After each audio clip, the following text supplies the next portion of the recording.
playing with Stickband, I'm guessing the, well, early 80s, 82, 83 time.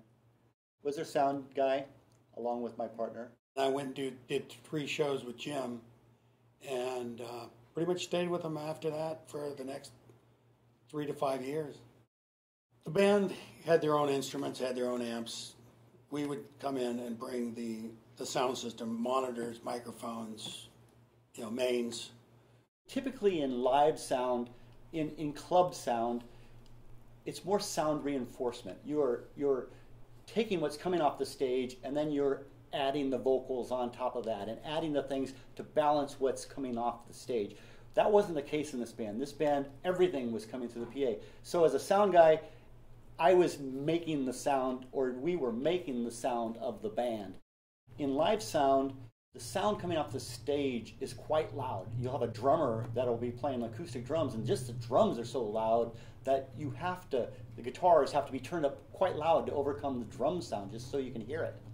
Because the typical setup on a stage is you have an amp and you put a microphone in front of it, and then it goes through the board. Well, you have the sound coming off the stage from the amp, and then it goes through the mic, and then you have reinforcement from the main speakers in the room.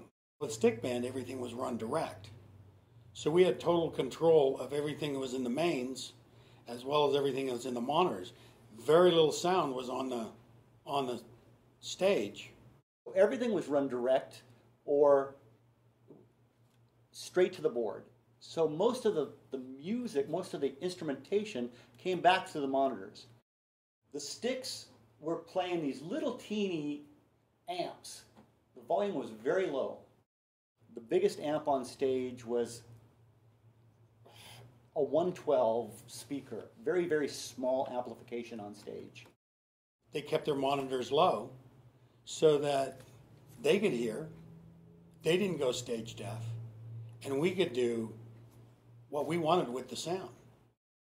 It was quite challenging, but very rewarding at the same time, for the fact that we could do things that you just couldn't do with other bands. You could put effects on this band. You could do a complete fade at the end of a song and have it fade out like you'd hear on an album, and you just couldn't get away with doing that with live music, but this was live music. So I remember one time we were playing in one of the local clubs, and somebody came up to me, and after watching 3 or 4 songs, came up and asked, this music's canned, right? I go, what are you talking about? Because they're not playing. This is recorded, right? I go, no, this is it. These guys were pros, so they didn't get loud on stage. They didn't go stage deaf and say, oh, we need more monitors, we need more monitors. You didn't have to do that, right? It wasn't a constant battle with the band. It was a pleasure to work with this band.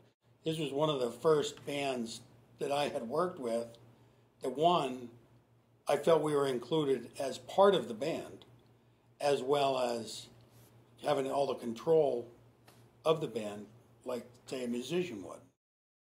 I just have a lot of fond memories of working with those guys. It was a lot of fun.